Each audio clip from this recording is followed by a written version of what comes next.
All right, everyone. Welcome to the WolfPack National 2023 recap episode. I'm Rob, your sports card therapist, and I have with me the rest of the WolfPack guys. You want to go around? Yeah, I'll start off. Carmine at Carmine's Cards from the Crosstown Cardboard podcast with my buddy Craig, who's at New York City Sports Cards. Craig at New York City Sports Cards, the other half of Crosstown Cardboard. Below me. What up? What up? It's your boy Cousin Oz, the people's mailman, half of Cousins Collectibles. Go ahead, Tone. You'll be the other half. We're skipping over. All right. Well, Cousin Tony, the other half of the Cousins Collectibles podcast, and then we kick it this way to Right in the middle to Big Ken, all of sports cards lessons. What Guys. up, fellas?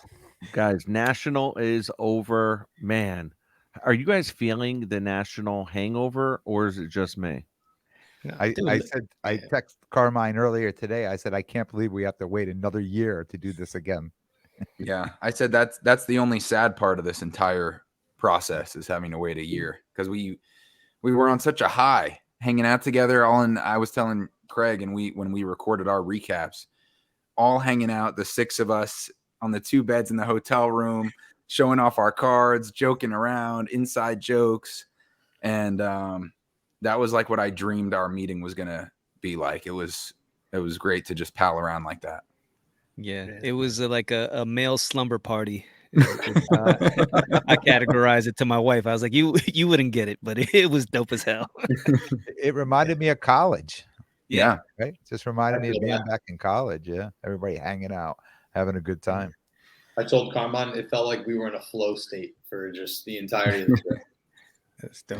Yeah. I mean, look, we're still all giddy. As soon as Rob started, we're all smiling and laughing. So we definitely had fun, man.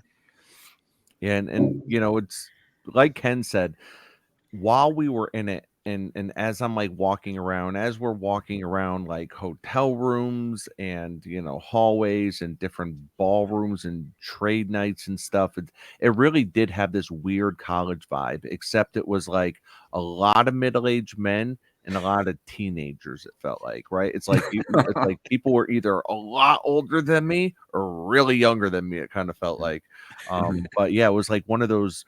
It was almost like we had a hall pass away from responsibilities for the week, Right. and people just went ham, staying up all night, pulling all-nighters, doing things that we had no business doing, and it really felt like 24/7 cards. Even when we left, I'll speak for myself. Even when I left the National, went across the street to the hotel, as I take a shower or lay down for 30 minutes just to kind of get my head straight, my mind, the wheels are constantly spinning. Cards.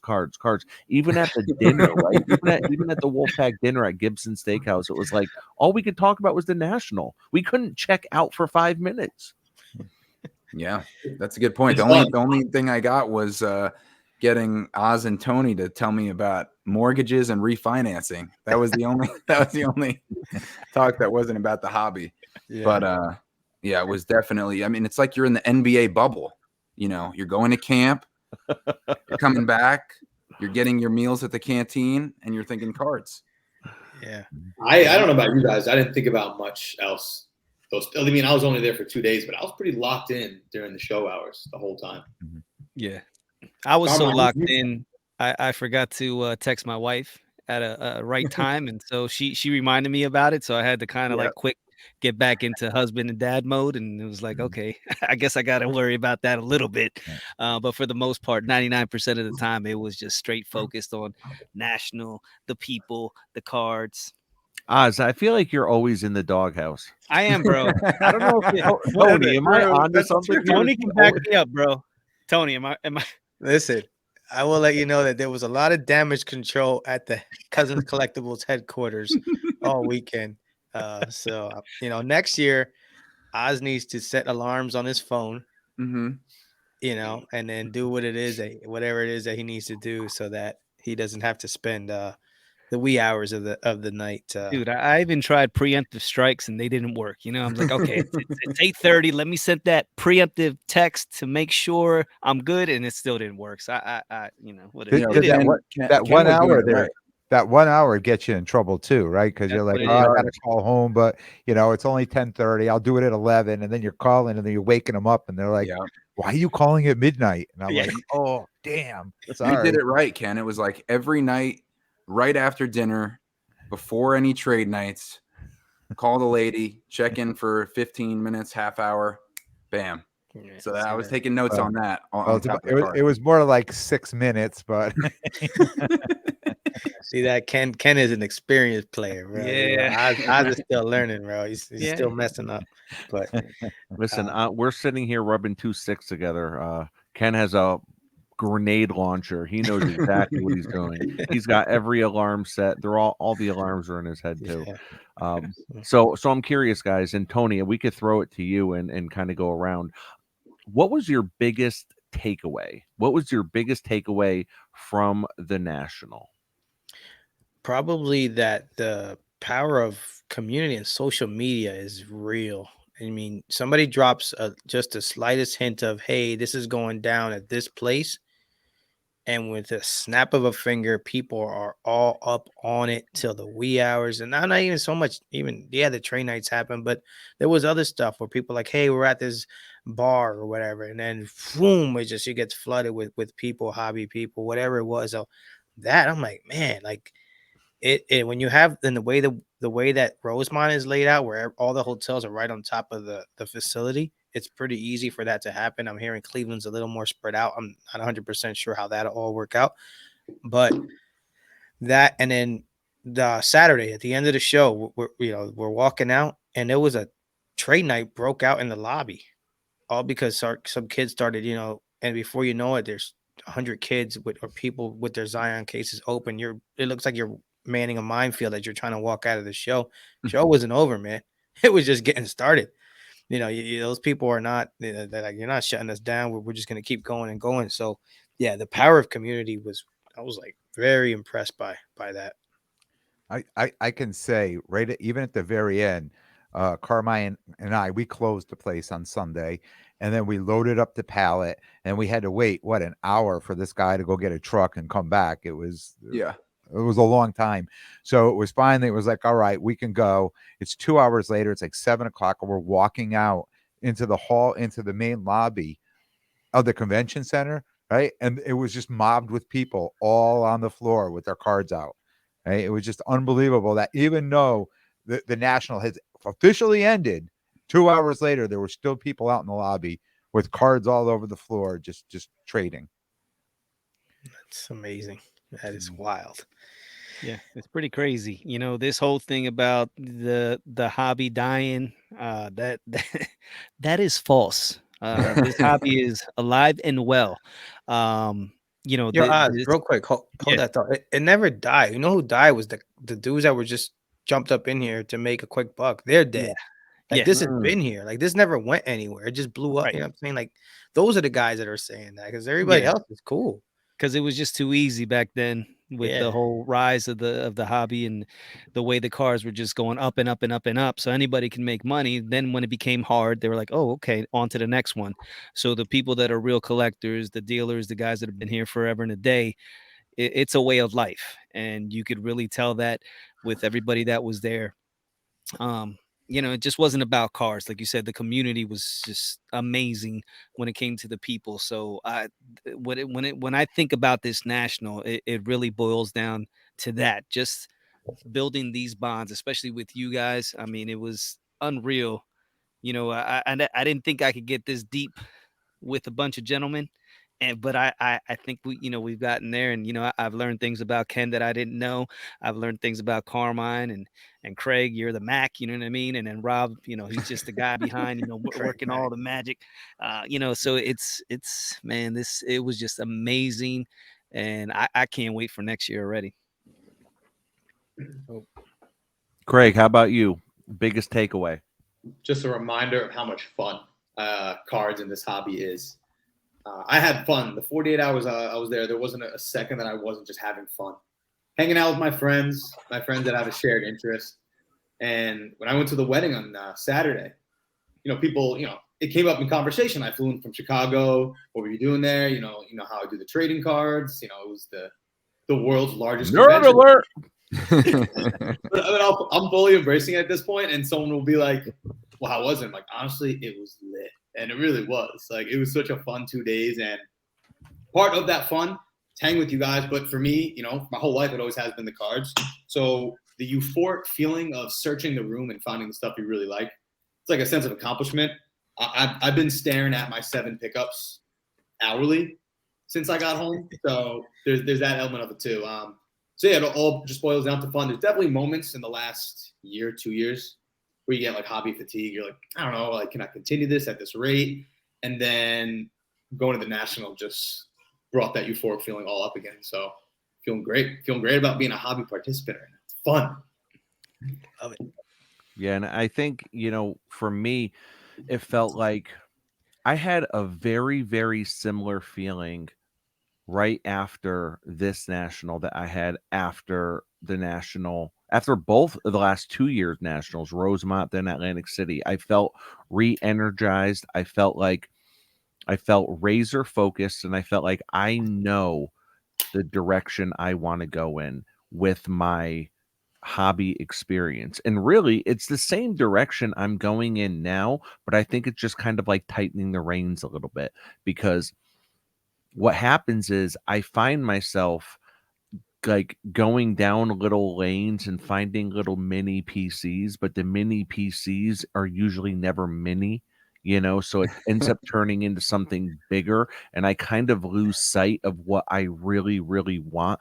In this hobby, for myself, it's so easy for me to get distracted by other cards. It's so easy to get distracted by the content. It's so easy to get distracted by relationships in a good way, right? But for me, as I left the national and as I'm sitting at the airport, all I'm doing is thinking about, and I mentioned this on my last episode, all I'm doing is thinking about how Craig has said, what do I want my collection to look like in 20 years? And I feel like, everyone on this screen, for the most part, is on that journey, right? Especially the cousins, I feel like, especially the cousins, like Tone, Clemente is your guy, and you are going after incredible Clementes.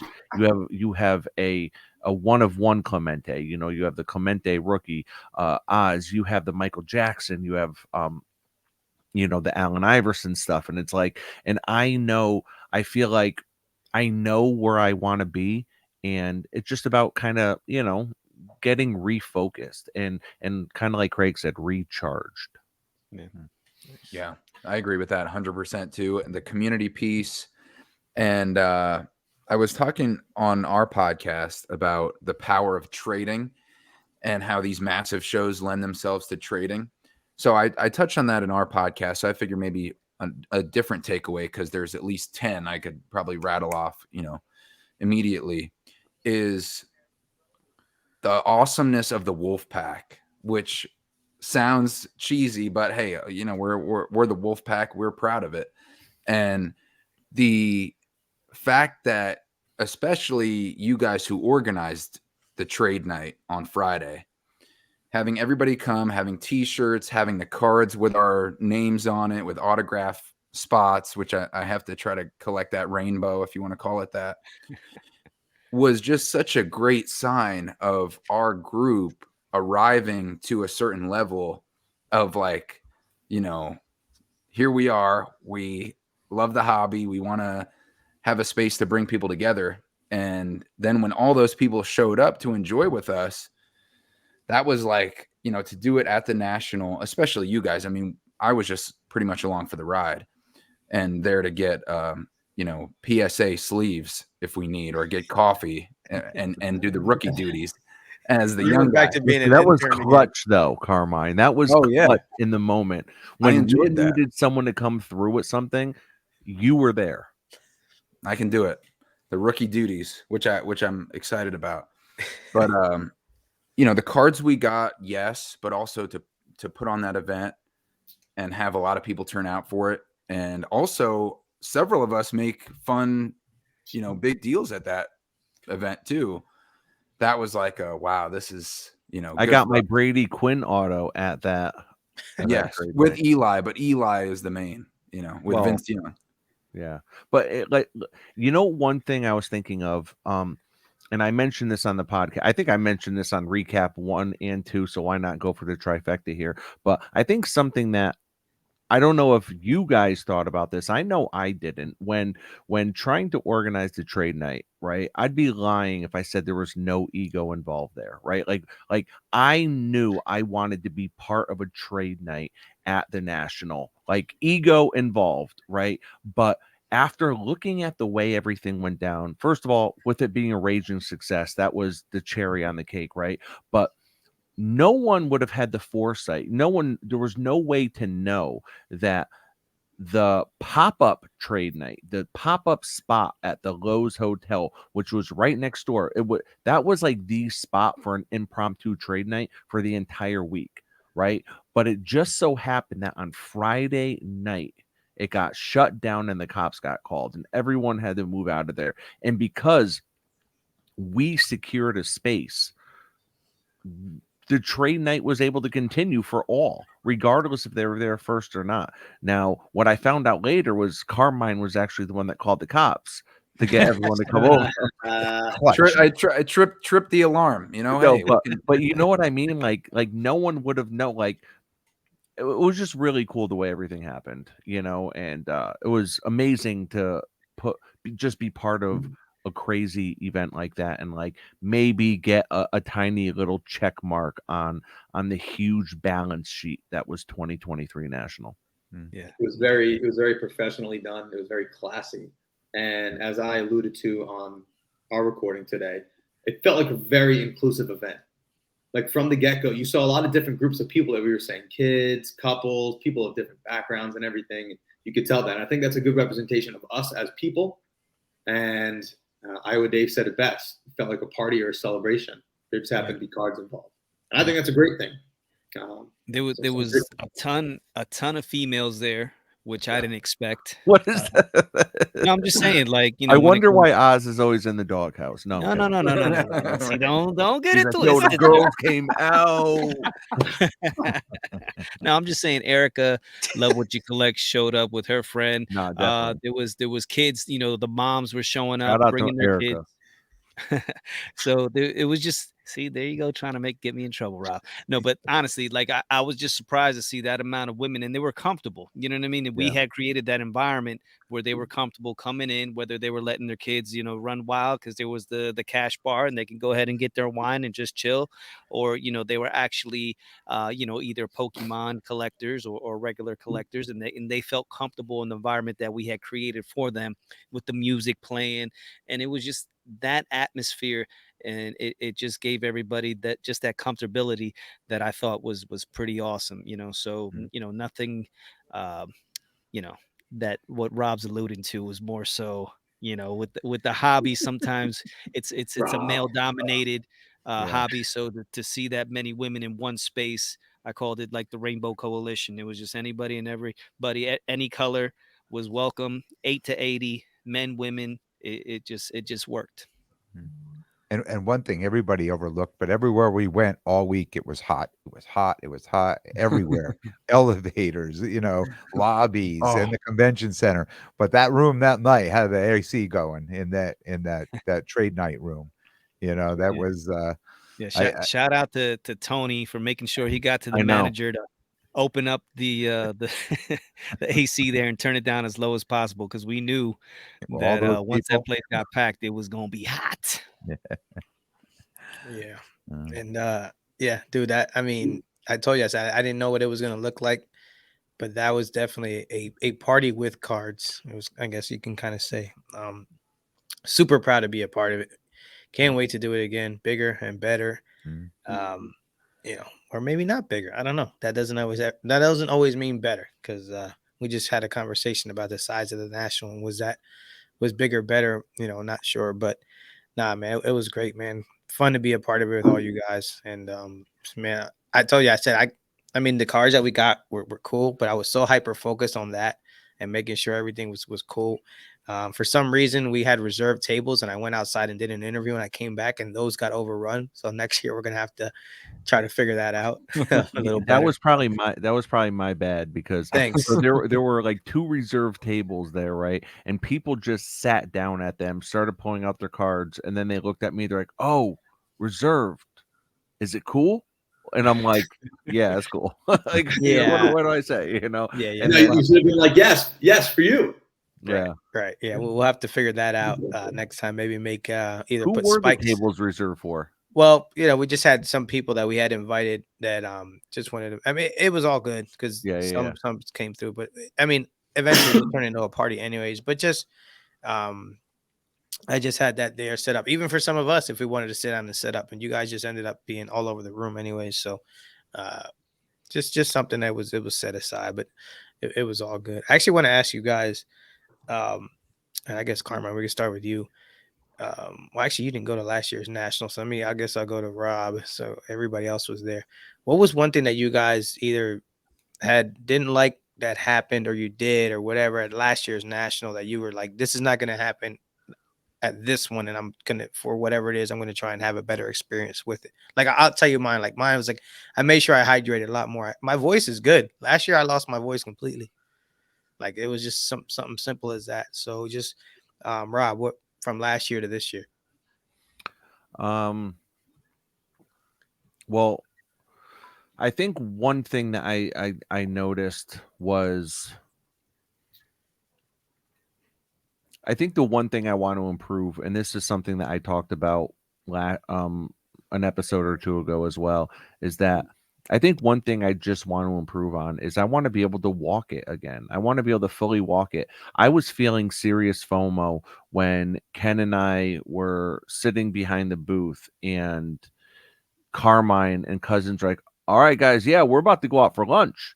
And yeah, we're gonna go grab lunch. We'll see you later. And then, like later that night, I scroll on Instagram and I see, oh, you guys went out with Sean Victory Investments for lunch. And like Sean is my guy, man. I love Sean. And I know you guys do too. You guys have done some work with him and stuff. And it's like, and I'm like, man, that could have been me. that was actually another thing too, that last year I felt like we were just show all the time, and that's whatever. But this time we took the time to enjoy company, just a little break from the show, because we just came off recorded with Mike Moynihan, and he was like, "Yo, cards are cool, but we do cards. You figure you only put in an hour or 2 a day, or every other day, whatever it is. Most people don't do 8 hours of cards for 4 days straight. So to break that up." Oz and I, we had breakfast before. There was no rush to get to the show because the cars aren't going anywhere. So doing that, taking some time to smell the roses in Rosemont. There you go, Carmine. Was definitely made for a better show. I know it did for me, and I assume it did for Oz. But that's kind of how we went about it. So yeah. Dude, it was just a matter of, like you said, smelling the roses and taking time to really just unwind and all the hard work that you've put in, whether it's from your regular life and what you do with your family, and then what you're trying to build with us, specifically being content creators, and then getting to the Super Bowl of the hobby and just soaking it all in and not really feeling that pressure to go, oh, I got to do this, I got to do this. Last year we had to get on stage, and immediately after that you're searching for your Clemente, I'm looking for a Grail Iverson, and that's our focus. Where this one, it was just, okay, I talked about the elephant in the room was the trade night. We all knew that was Friday night, but we had primarily, we took care of everything. So it wasn't a matter that we're scrambling, trying to make sure, everything was done, other than, picking up, team bags at the last minute, which Carmine took care of. I think Carmine is underwear.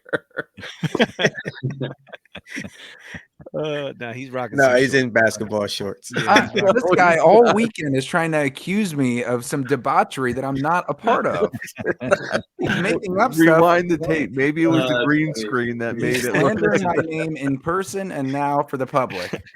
behind get behind the scenes, there was a ton of debauchery when it came to Yeah, the for sure. Wolfpack. But yeah, really taking the time, like you said, Tony, to smell the roses and just get just the relationships that you have with people all over the place, whether it's Mama Breaks or whether it's you guys or we talked to Jeremy Lee. We had a real long conversation. Dr. Collectible, just just talking, man, and building those relationships, and that's what it all boiled down to for me.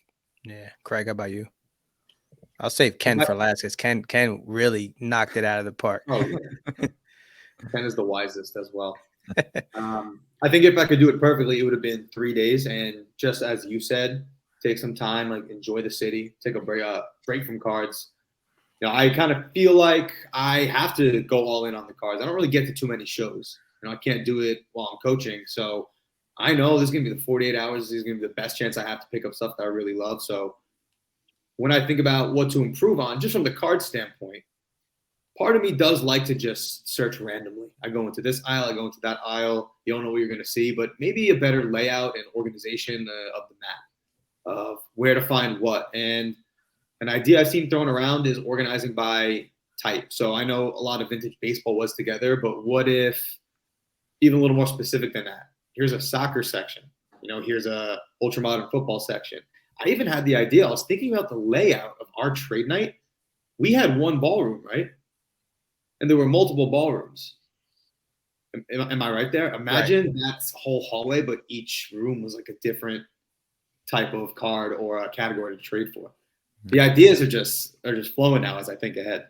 I like that idea. I feel like that would be too segregated, though.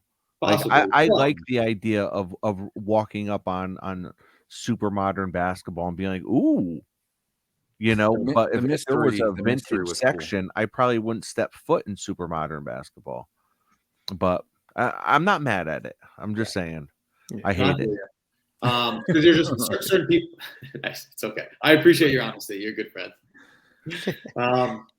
But no, I only went 1 day last year, so it's hard to totally gauge. But having gone 2 days here, one thing I'll say is get the hotel early and just get the best hotel. Being at the Hyatt Regency was great. A lot of action going on there. But excited for Cleveland. Hopefully I can do 3 days next year. Wait, are we talking cards, Craig? What do you mean? Thanks, cards. Oh, thanks, cards. You said a lot of action going on. I wanted to make sure we're talking cards. Yes. Cleveland next year, hope to do it for 3 days and, see another city that I haven't explored. And hopefully we do a bigger event next year. Nice. All right, Ken. What'd you learn? I could probably answer both the questions. I didn't even get the first one either. But, really, to me, it was the community. It was the people, right? It's so great. I've spent this year really, finding my people in the hobby, right? And this national was one of those where I was able to meet all these people in person, but then there were a handful of people that some I knew existed, some knew I didn't, but I set out to find those people and they set out to find me.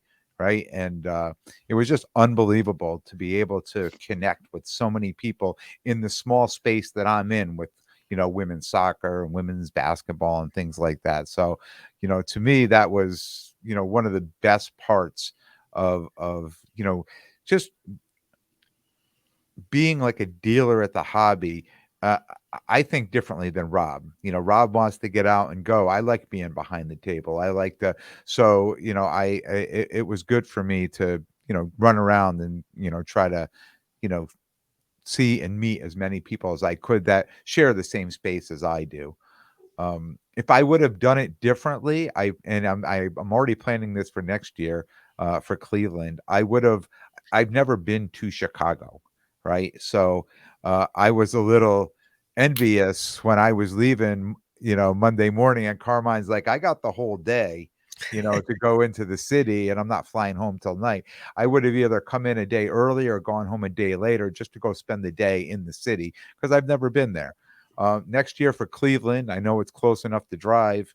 I am definitely probably going to show up a day early so I could go visit the city and visit some sites and do some things before, before the show gets going.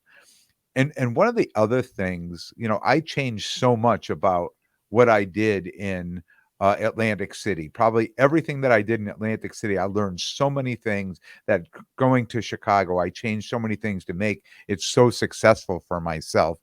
But one of the big things that I felt was going in there with you guys, like going in there with the WolfPack, going in there, we had so many things planned, that just hanging out and, kicking it in the hotel room and all that stuff. And, they always talk about when you go somewhere or you do something for the first time, it's an amazing experience. It's special. And when you try to go back, you're always trying to recreate that. Right. And I felt like our WolfPack family dinner at Gibson's. Now, to me, when I left, I thought to myself, this was just an unbelievable special night. I mean, just special all around, being with you guys. We'll probably go to the next 5 or 10 national and do Wolfpack family dinners, right? But it's never going to be as special as it was that. And I'm glad it was Gibson's, and I'm glad it was the best steak I've ever eaten in a restaurant, right? So just I talk about the people at the show, but just going with you guys too, just having you guys to plan this with all of us. I mean, the messaging and the texting, and I mean, it was just constant for 6 months, right? 8 months planning all this stuff. And there's nothing better than that. There's nothing better than that. Love it. That Thursday night dinner is now the staple event. Oh, the bar is way up here. Yeah. Yeah, that was just amazing to have those moments and feel the balance between, like getting a certain dose of cards. And like, I think Tony, you were mentioning it on your guys' podcast, looking down for so long and then looking up, and then you feel like drunk, like you don't know, like, because you've been looking at cards for so long. So I felt like the breaks that we had in there, for lunch when we went out, me and the cousins and Sean, great guy also, to get the deep dish pizza, or if it's to leave and get steak and shake that we also did. We got out there a little bit. Shakes. Look at these guys. They don't know what the heck we were doing. And See, Big Ken, this is what I'm talking about. Yeah. And then, in the hotel room, and then, I think a couple of my favorite moments were when we were joking around, and a couple times I slipped in a joke, and Rob and Ken gave me some fist bumps, like dying laughing. But yeah, that definitely exceeded my expectations. And then Ken, what you were talking about with the WolfPack, like we were talking about, I'm newly single here in a new area. So I went out alone to the bars on Saturday night, check out the scene. It's tough out there being a lone wolf. But if I would have had you guys, the feel at the National, we're mobbing it together. We're going down the street. We're stopping cars in my mind. Walking, every light's green for us. It was a totally different feeling going places all together. And knowing that we have that bond. Strong. I said it today when we walked into the trade night Thursday after Gibson's. We were wearing our button-down shirts. I felt like as a group, we were just like pulling up to the club. Like, this is my squad. Look at these guys. Poppy I tell you what, crosstown cardboard was in full effect when it came to these trade nights, man. Carmine, Craig was like a celebrity. He was a soccer celebrity. He would lay out his soccer cards, and then the people just came. They were swarming him. Me and Tony are looking at each other like, what the hell's going on here? Like, people were from Great Britain were like, just, oh, soccer. And, he had like 6 guys, and they were just mesmerized by Craig. And then Carmine's over here wheeling and dealing to 3 a.m. It's insane. These guys were on fire. And Carmine has the illest fit, bro. Carmine's wardrobe, unparalleled. So just saying. Sometimes it's inside the box, but a lot of times outside the box. Yeah. Like that. So it sounds like we all had an incredible time, and many more to come, hopefully. So as far as cards go, guys, I'm curious, did you have one big pickup, or what was your favorite pickup? And a big pickup to me might not be a big pickup to you, right? So really comes down to what was your favorite pickup from the National? I can go first if you want. Mine was Yeah. the 1971 card 630 Roberto Clemente. This is the black border. And if you know anything about this Nice. card, the edges on this are, and Rob, you're the vintage guru. You can co-sign on this that the edges on these cards are typically beat up. So to get this and a 7 pretty decently centered, I was super happy to get that. So this by far is the belle of the ball for me. That's beautiful, because those things are like, I don't know, the only thing I could really compare it to in terms of modern are like PMGs. Yeah. They almost start immediately like flaking off. So to get a high grade one, a 7 is considered an extremely high grade for that year. So that's a great pickup, man. Appreciate it. Yeah. What about you, Ken? I know what player it's going to be, but which card are the ones I, that you got? I think I picked something up that I was excited about. Here she is. Wow. Here she All right, is. it's hard to get it in here without the shadow, but come on, man. Come on, come on, pretty lady. There you go. There you go. There you go. There you go. Trinity Rodman Auto. It's the blue auto. My goal, we talked about goals going out there, and I got the nerd alert, but it was a the purple auto. But and again, the power of the community. I went to talk to I ran on Saturday before you left. I ran all the way to the other side to go see a table that everybody was sending me, you know, pictures of, and the table number. Like they got all this Trinity Rodman. So I ran over there. I met Joy over there. I was talking to her, and I bought a card from her. But then I asked her. I said, my goal is to find the purple auto, and she said, well, there was a guy here with the blue auto that she knew. She said he just left. He's heading home, and I said, well, give me his Instagram and his contact information, because at least I know somebody who has one and wants to sell it, right? So I got back to the table. I messaged him. A long story short, his person driving him to the airport, he gave the card to that person. We made a deal for the card, and he came, and the guy came back to the show with the card, and we made the deal while we were there. Nice. Yeah. So Power of the community. yes, yes, sir. I guess I'll how go. about Oz, you? is it between two for you, Oz, or is there a clear It is winner? between two. It is between two, and the kicker for me is it's cousin Tony hooking his cousin Oz up.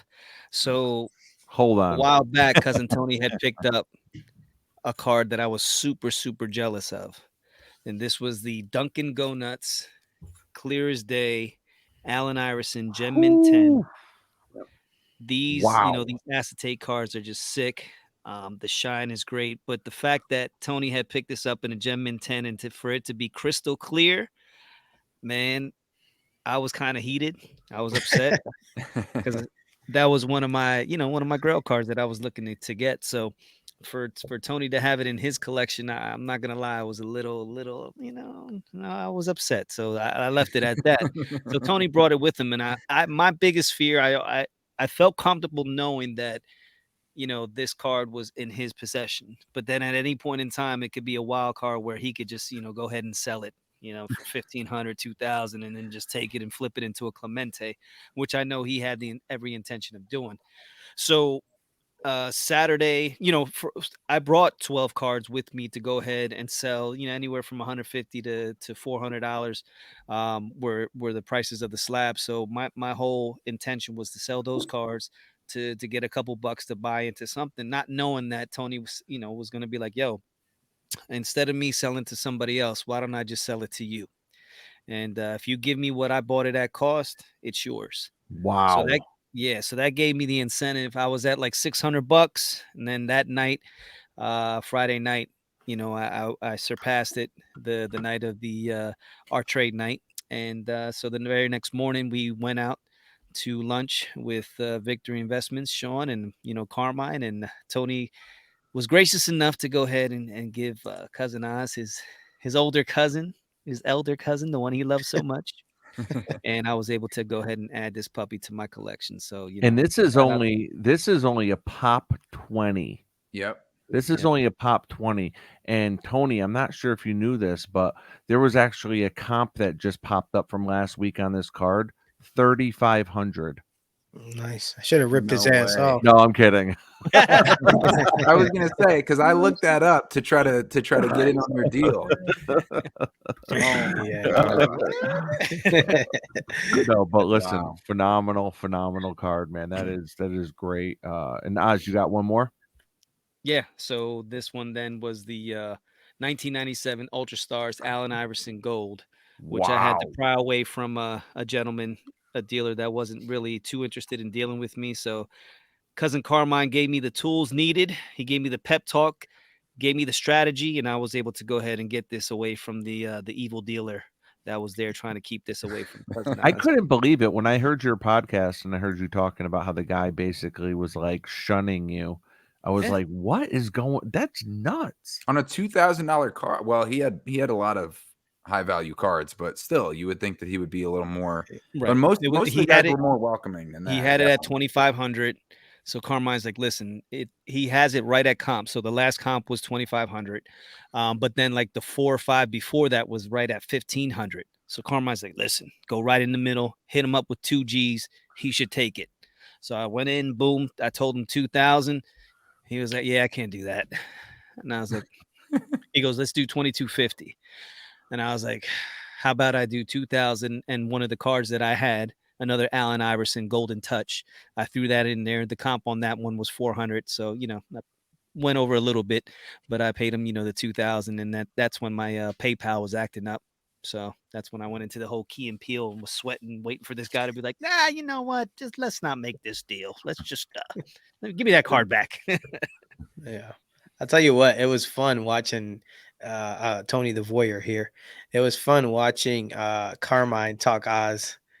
It looked like he was talking him up, because Oz is like, I don't, because Oz is funny. So like he'll see a card that he really wants, and then when it comes time to like do the do, he gets in his own head or whatever it is, or he forgets his password or whatever the hell he's got. Facial recognition. He's still like forgetting Yeah. His face is so funny. tense; it just doesn't look like him anymore. Yeah, it's funny to see him like sweat these things out, but then once he finally like cuts, does the deal, then he's all on cloud nine. Yeah, anything over like $250, I'm sweating no matter what. You know what I mean? That's just in me no matter. That's my old school mentality. It's like then you throw in $2,500, then it's like, I'm looking around waiting for my wife to show up. So that's what happens. Yeah, that was a great moment to get that, because I was like, do you really want this card? Because I saw you scrolling eBay. I'm like, that's not gonna cut it for something this rare, which is why I didn't want you to potentially pay more than you had to. Mhm. And I'm like, all right, look it up. And I'm like, that was one of the most fun times was, trusting each other enough to work together on something like that, but just having it come naturally to where I didn't feel any like, I wonder if he wants my advice, or you know what I mean? It was just like natural because of what we built up from hanging out and our time before that too. Yeah, And I appreciate that, man. That was a big help. Like I don't, full disclosure, I don't have card ladder, I don't. So I normally get my comps off of eBay, and like you said, it's a rare card. So the only reason I never got card ladder was because when I did get it, they didn't have any of my Iverson cards anyway, because what I'm dealing with. So it's hard to get the comps that I needed. So I was like, I'm not really going to go ahead and use this anyway. So I appreciated you, having that app on hand and really looking at what it was, and then getting the 5 previous ones to say, okay, these were all 1,500. That last one was the outlier at 2,500. Meeting them right in the middle should do the trick. Yeah, that was perfect. And then just a couple things on the Dunkin' Go Nuts. The way I filmed it with Tony and Oz in the along with Sean in Pequod's, the deep dish pizza joint, it looked like it was like a mob deal going down. You'll see it on our recap vlog on Crosstown Cardboard. Love it. But like, Tony's setting the scene, giving him the cash and the card, and so that was awesome. And then being a part of that deal, because I got to participate in it, because I'm like, Tony and Oz are my main guys I'm chilling with for a lot of the time. And so I'm like, I checked in with Oz after I got one of my big cards that I'll talk about in a little bit. And I'm like, how are you doing, raising this money for Tony's card? And he's like, I'm $60 short. I'm right there. I'm like, all right, bro, we're about to get it done right now. I'm like, you still have that Tiger rookie, which I got from him, this BGS 9.5. He's like, yeah, I got it. I'm like, all right, we're going to get you over the edge right now. He's like, give me 100. I'm like, 90. He's like, deal. Nice. And then we got him. So I'm like, yes, not only is my guy going to get his card, but I got to play a small part in finishing it up. And so that was awesome. And everybody rooting for each other the whole weekend was really cool. Like everybody got a big pickup to write home about, and everybody's like just pumped up for their buddy to have a little moment.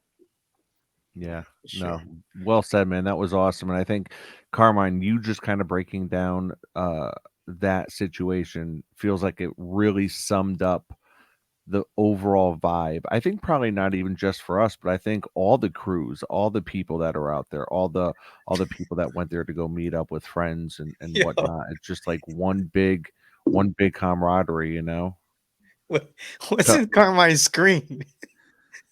Like, What? oh wait, you got to go back to how you were. Look I at had that. a water. What the I had a heck are you water doing, bottle. dude? Taking a drink. Look, No, Oz is doing it. Listen, Never mind. Carmine, your green screen is getting wet and wild over there, man. I could have swore when Oh, you got sorry. up before it looked like you were wearing straight green underwear or Oh my blue gosh. underwear or something. Here like this that. is what was going on all weekend. If anybody's wondering how the atmosphere was. So, all right. So, Craig, pickups. So What'd you get for? What's your favorite pickup from the National? All right, I'm showing two. I got to do it. All right. First one was a soccer card. So the description of the card and then the context is important here, Rob, because you kind of played a factor in it as well. So 2018 Prism World Cup, Kylian Mbappe blue prism out of 199. Color match. Color match, beautiful looking card, incredible aesthetic. That's the year that France won the World Cup. Mbappe scored 4 goals, including a goal in the finals, and he was awarded Best Young Player of the tournament. This is considered the rookie card, the color match, incredible. And I got this from SC Sports Cards and a very fun trade. So it was 3 cards plus cash, and I was able to make this happen. So it's cool to do with MC, right? They're like a big consigner. They do a lot of higher end cards. So to get a deal done with them was fun. Yeah. And it happened at 10:14 in the morning. I know that, because I have the timestamps on my phone. And that was relatively early. And Rob, thanks to you for giving me that dealer's pass, I was able to get to the show early. And I made 2 pickups. Whoa. I don't know what you're talking about. I never gave anyone a dealer pass. Okay, for the record. Neither did Ken. Neither did Ken.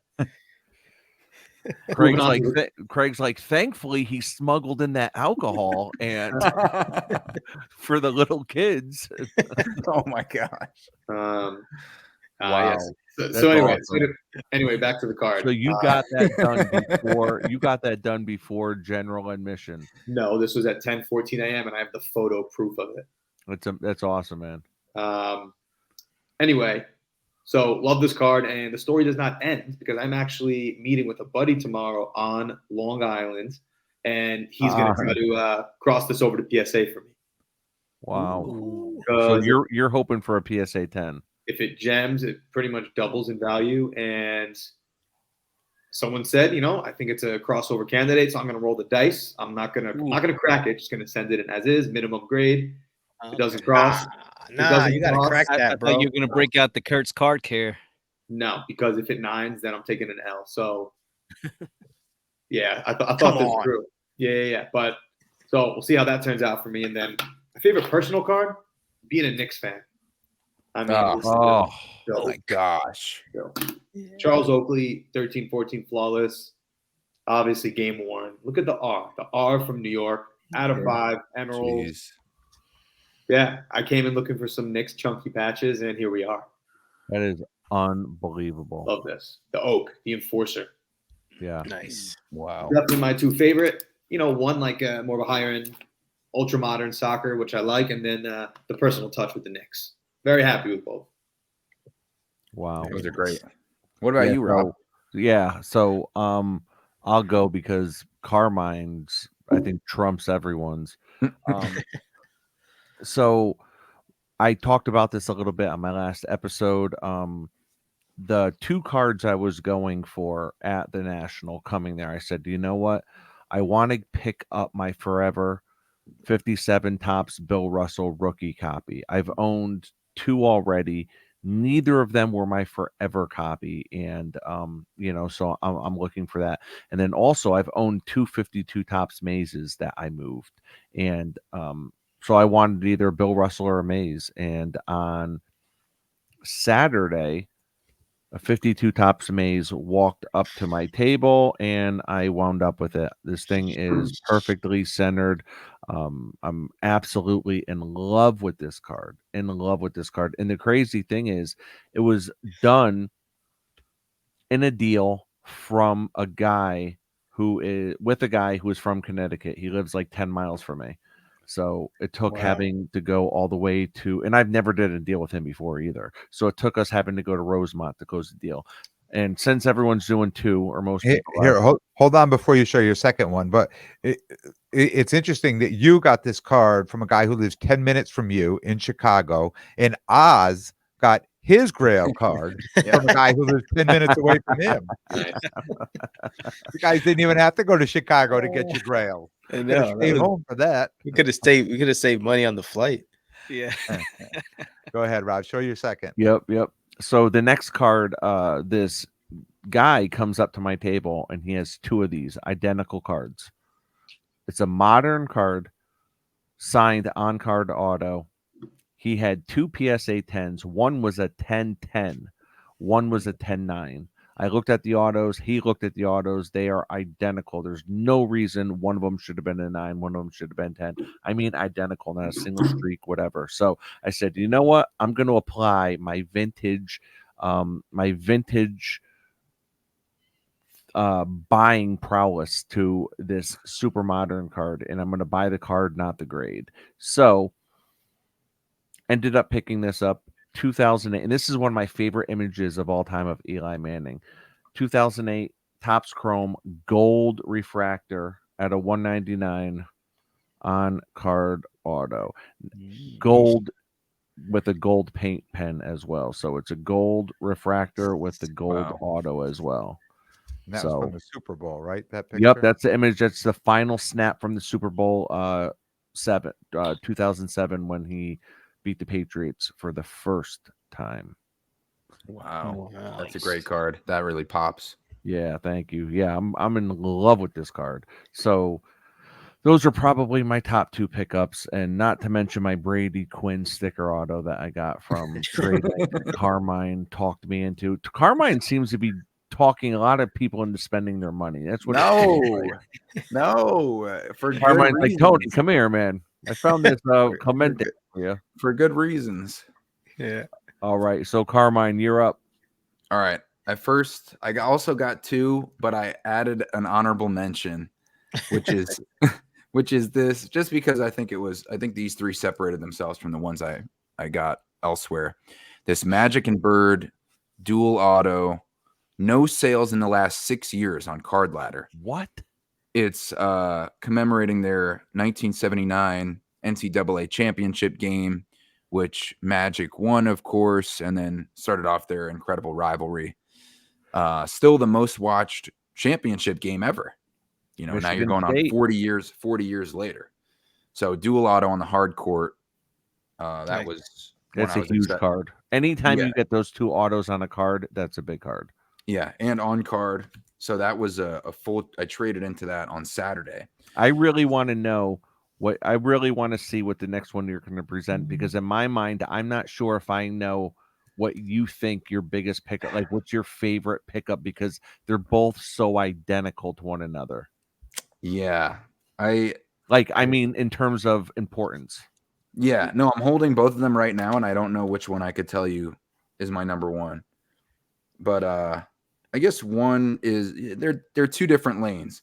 So the one that I got on Friday was the one in our preview podcast where we had the roundtable with the WolfPack that I was trying to get Rob to bring to the National, which he did end up bringing, but wanted to keep. And so I couldn't pry it off him. So this is the 1980 Topps Bird, Magic, Dr. J, all 3 autographs, PSA 5 with an auto 10.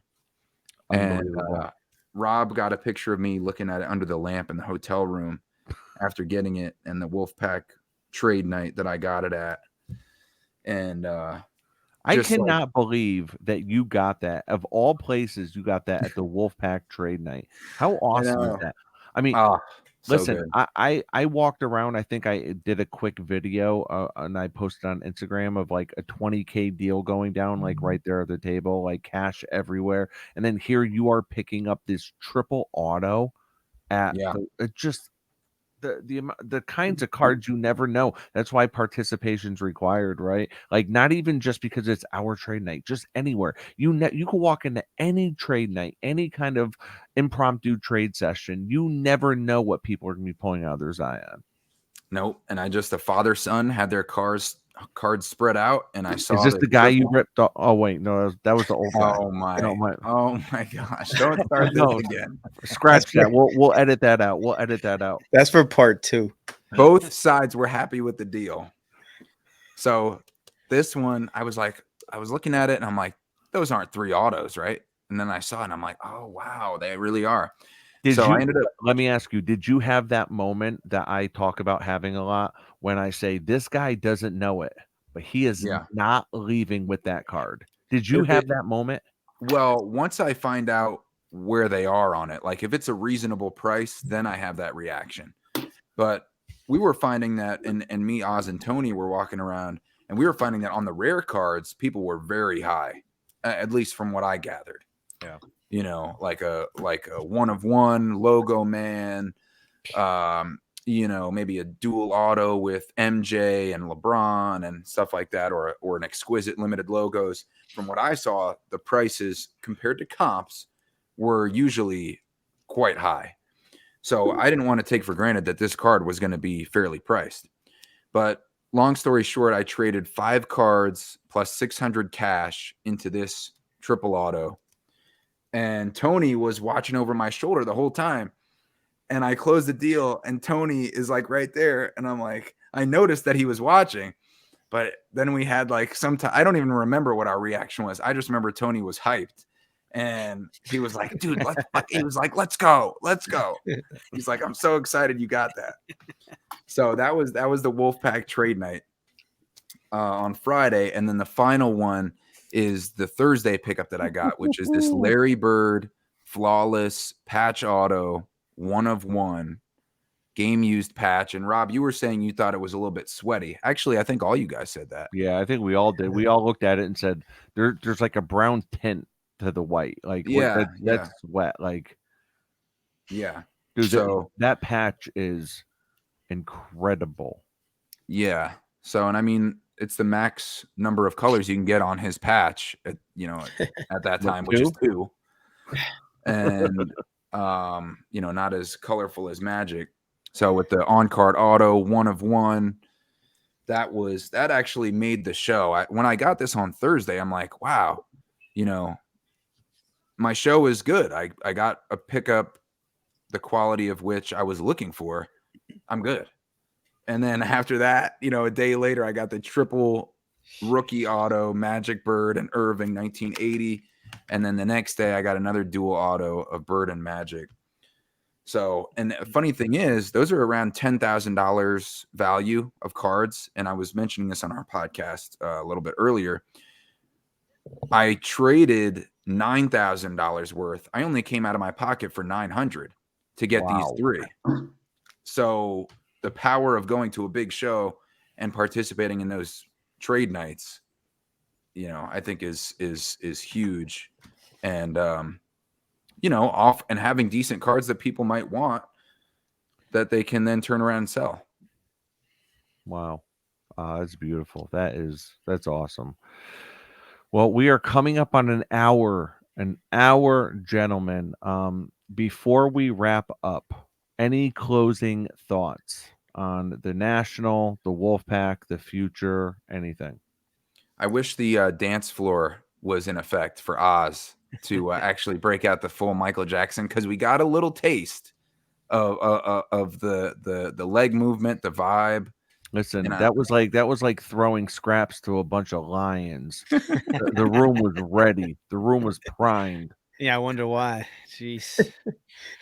No, Yeah, I wow. really did want. I did want to perform for everyone. The crowd was clamoring, but it was like I was just stuck.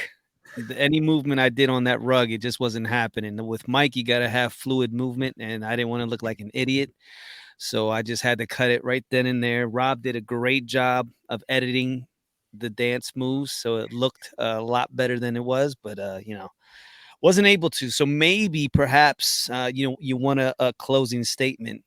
Cleveland, 2024. Oz is coming for you. Full Michael Jackson. oh, I'm gonna make it happen. Wow. Love it. Look at you. I'll say this. If you listen back to our preview episode, I think we went 6 for 6 on all hitting at least one goal that we all mentioned. It was uncanny. I'm listening back to it. Oz and I were on the way home from the airport, and I was like, yeah, let's throw that on. And I'm like, dude, I said everybody hit at least one of their goals, if not all of them. So it was amazing to get, 6 people, 6 different goals, and everybody, hit them. So congrats to everybody. And again, it was an honor to put that show on with you guys. Can't wait to do it again next year.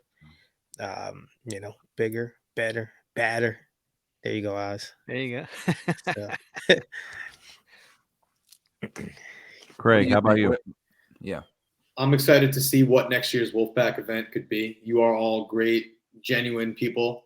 We all know and gravitate other genuine, like passionate people. So I think the potential to have another event of an even bigger magnitude is going to be incredible. And I'm excited to follow your collecting journeys for the next year.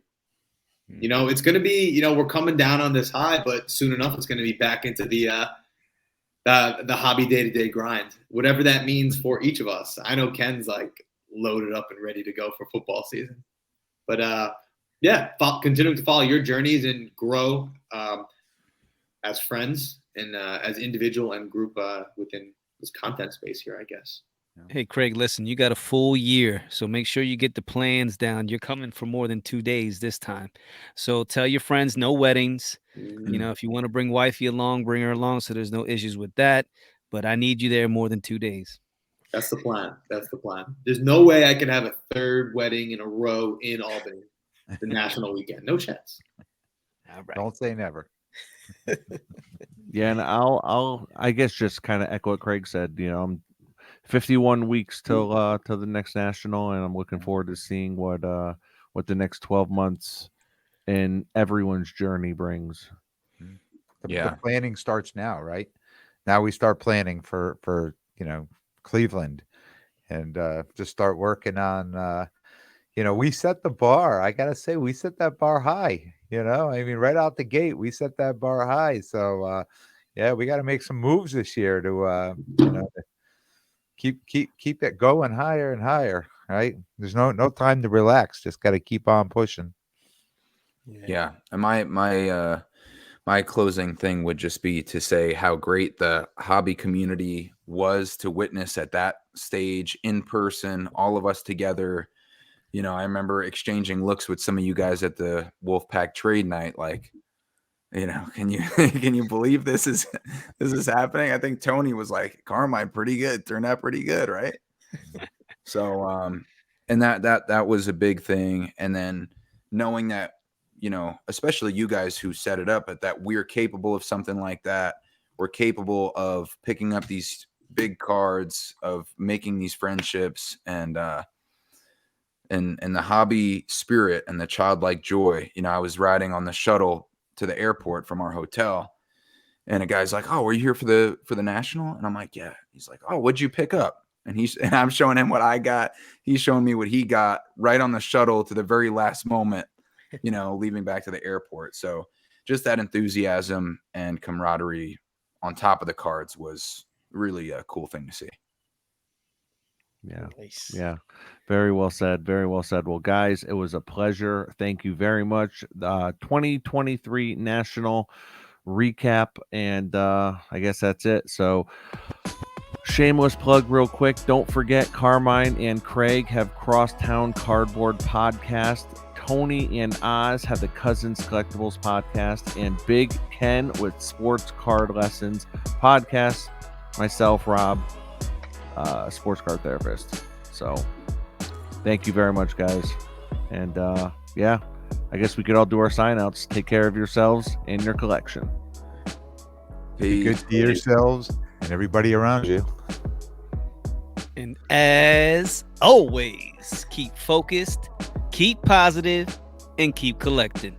Hey, yo, Rob, bring the beat back.